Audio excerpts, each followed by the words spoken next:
నిద్ర వచ్చేది కాదు, నిద్రలేదు. అలాగే డ్యూటీకి పనికి వెళ్ళేదాన్ని. తెల్లవారులు సోఫా ఉండేదాన్ని. 4కి 8 దాకా ఇళ్ళలో పనికి వచ్చేదాన్ని.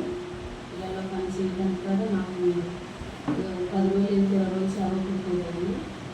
ఇంకా ఆడ తీసుకొచ్చి 2 పోని నాకు పోయింది నిద్ర పగలన్నా నిద్ర పట్టుద్ది, పగలన్నా నిద్ర పట్టుద్దని డ్యూటీ ఇళ్ళ పని ఎగ్గొట్టేసి కొడుకునేదాన్ని. కనీసం పగలకూడా నిద్రపోయేదాన్ని కాదు. ఇంట్లో పని కూడా చేయడానికి నాకు శక్తి లేదు. మా ఆయన ఆరోగ్యం మానవులు అవుతుందని నేను కోరుకుపోయేదాన్ని. అంటూ పట్టుకున్నా సరే నా మనసు కలిగేది కాదు.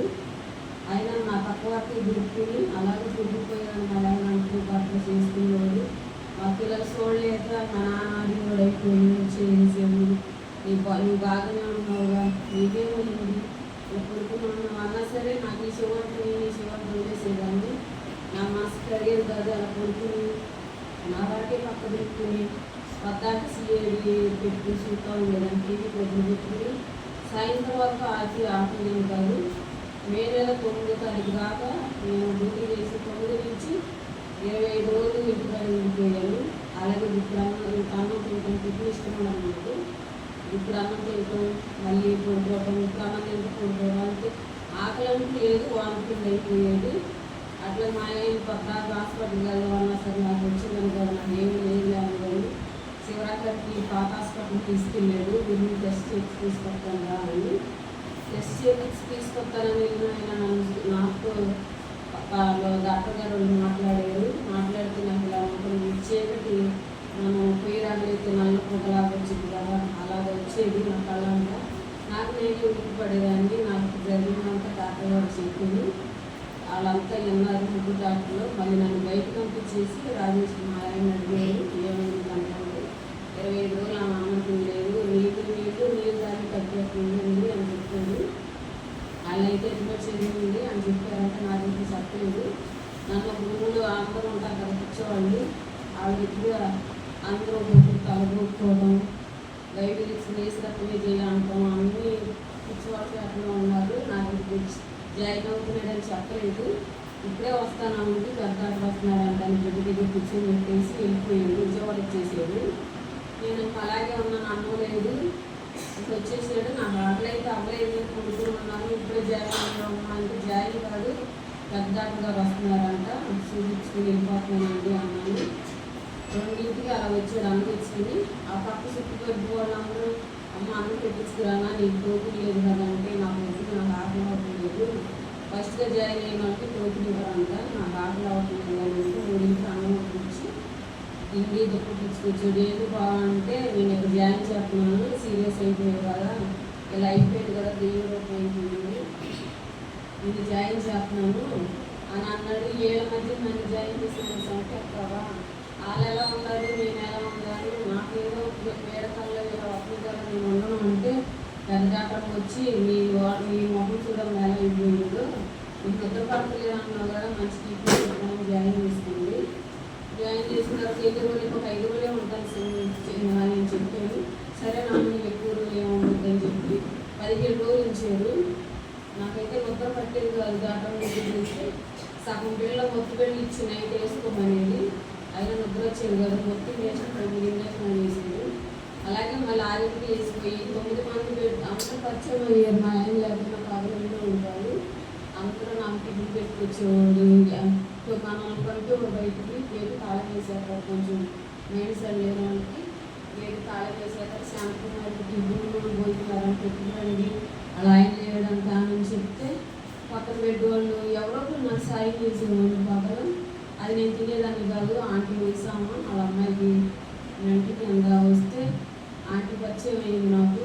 పొద్దున్నే టీ తీసుకొచ్చేవాడు. అది వెళ్ళి ఆకు టీతో పాటు నాకు ఇక్కడ టిఫిన్ తీసుకుని నన్ను కూతురు అనేది తనక్కడ టిఫిన్ తీసుకుని తినలేదు అని అంటే ప్లేట్ ఇడ్లీ, ఇద్దరికి ప్లేట్ ఇడ్లీ టీ ఇచ్చేవాడు. అందులో నేను 2 తిని 2 ఆంటీకి ఇచ్చేదాన్ని. ఆంటీ నేను పిల్లలు టిఫిన్ అలవాటు లేదు అని నాకు టిఫిన్ తీసుకొస్తే వాళ్ళ పిల్లలకి ఇచ్చేసేదాన్ని. ఆ పిల్లలకి మరీ మైండ్ ఉండేది కాదు. నన్ను వాళ్ళకి నేనంటే వాటర్ చేస్తాను కాబట్టి బెడ్షీట్ ఎలా వేయాలో నాకు తెలుసు.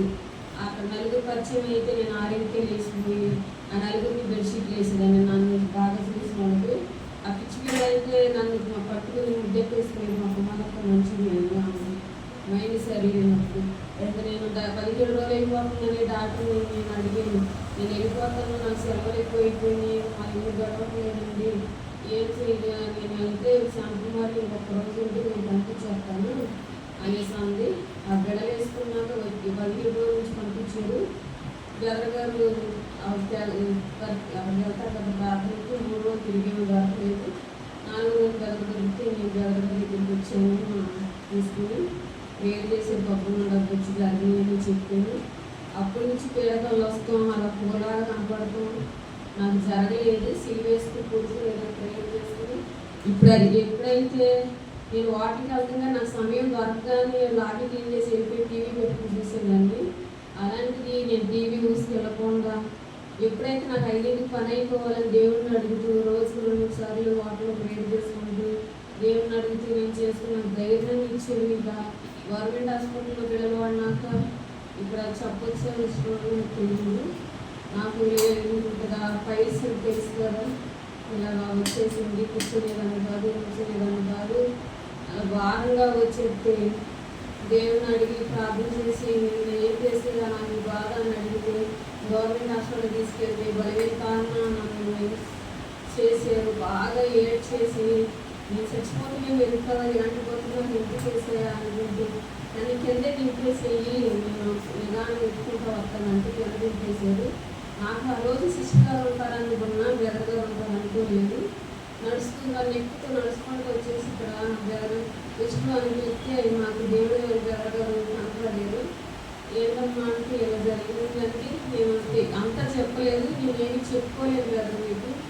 ప్రార్థన చేయమన్నాను, కూర్చోమంటే నేను కూర్చోలేను గారు, నాకు అస్సలు పని చేయలేదు, మైండ్ పని చేయట్లేదు అని చెప్పి ప్రేయర్ చేసేది. అలాగే నేను ఉపస్పాదాలకు నేను మానుకుంటూ వచ్చాను. దేవుడి దేవాలయం అంతా తగ్గిపోయింది.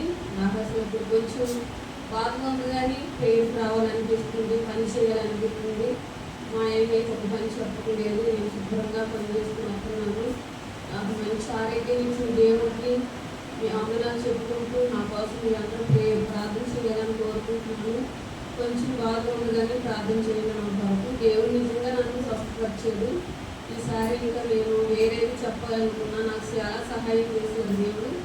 ఇంకా ధైర్యాన్ని ఇవ్వాలని ఈ కొద్ది సాక్షి దేవుడు జీవించమని అనుకుంటున్నాను.